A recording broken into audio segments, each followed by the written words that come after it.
जय शनिदेव, जय श्री राम भाइयों। आज का जो हमारा विषय है गुप्त धन का निशान, तो इसके बारे में आज हम चर्चा करने वाले हैं, विश्लेषण करने वाले हैं। अगर आपने चैनल को फॉलो नहीं किया, सब्सक्राइब नहीं किया, तो सबसे पहले चैनल को फॉलो करिए, सब्सक्राइब करिए, लाइक करिए, शेयर करिए।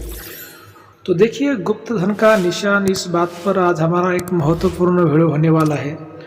तो निशान का मतलब क्या होता है? तो देखिए भाई, जहाँ पे ज़मीन के अंदर लोग पहले ज़माने के जो गढ़ा हुआ धन रखते थे, तो उसके ऊपर वो जगह पहचानने के लिए कोई ना कोई निशान करते थे।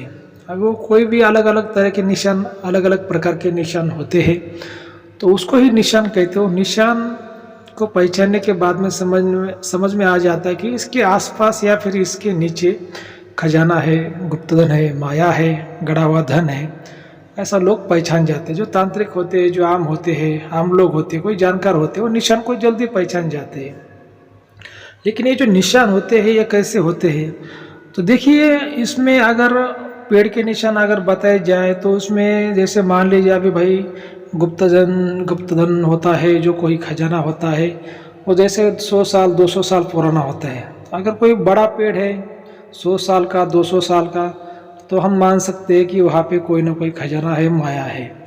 या फिर कोई ऐसा पत्थर है बहुत बड़ा, वो पत्थर के नीचे भी खजाना हो सकता है। लेकिन जो पत्थर होता है भाइयों, वो पत्थर पर कोई ना कोई निशान होता है। ऐसा आम गोल गोटा ऐसा पत्थर नहीं होता। पत्थर तो होगा, ठीक है, भले ही आम पत्थर हो, लेकिन उसके ऊपर कोई ना कोई निशान होगा, कि वो निशान से वो पहचाना जाता है कि वो धन वो पत्थर के आसपास है या फिर पत्थर के नीचे है। तो मतलब जो धन जमीन के अंदर पहले जमाने के जो लोग थे वो रखते थे, तो वो धन की जगह पहचानने के लिए निशान बनाते थे। अभी अपने अपने माइंड के अनुसार लोग अपने अपने अलग अलग निशान बनाते थे। लेकिन भाई, वो बात ऐसी कि इतनी बातें आसान नहीं होती। जो खजाना होता है, जो गुप्तधन होते हैं, इतनी आसान बातें नहीं होती। उसके ऊपर कोई टोटका शक्तियाँ भी होती है, कुछ तंत्र मंत्र भी होते हैं।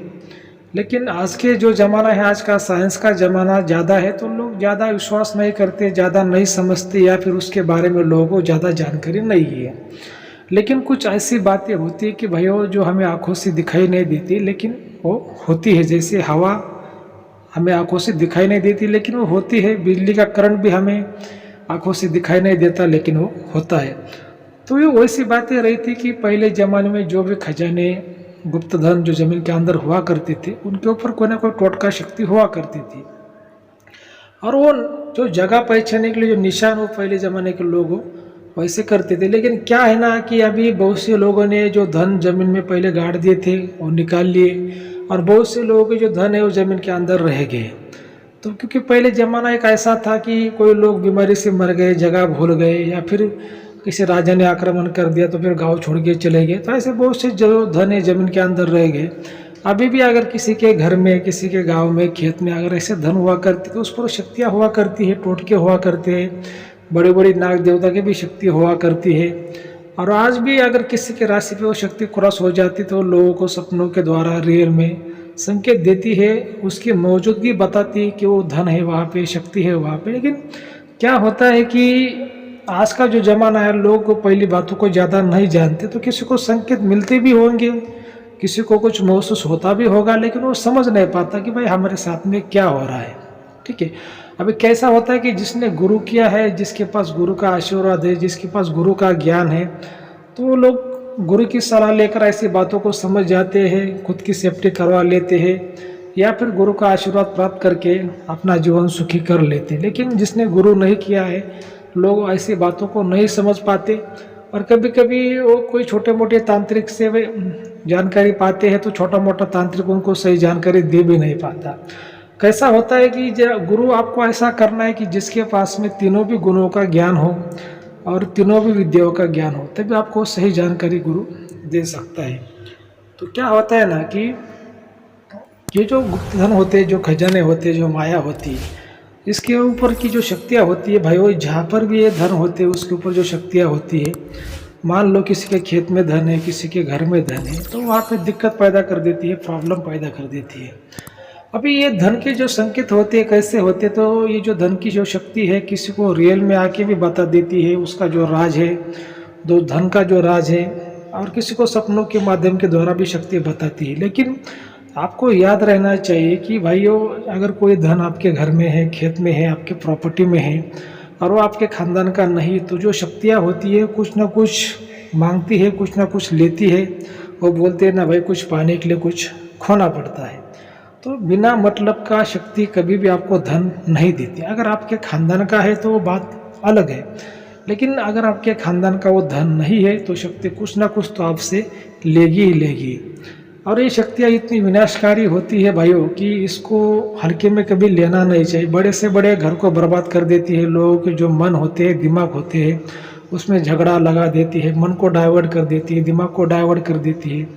ऐसा मतलब देखिए, अगर इसको जानने के लिए साइंस की ज़रूरत नहीं, इसको सेंस की ज़रूरत है। ये बातें आध्यात्म में तंत्र शास्त्र से माध्यम के द्वारा बातें जानी जाती है। साइंस की दृष्टि से अगर आप देखोगे तो आपको समझ में नहीं आएगा।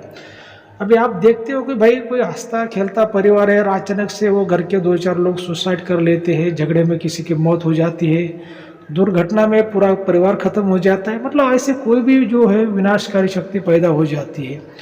तो ऐसे बहुत सी बातों में जो देखा गया है कि जहाँ पे धन होते हैं किसी के घर में, खेत में, वहाँ की सुख शांति पूरी चली जाती है। तो ऐसे मामलों में जो जानकार लोग होते हैं, जो होशियार लोग होते हैं, जिनके पास में गुरु है, तो उसका बंधन वो लोग करवा लेते हैं।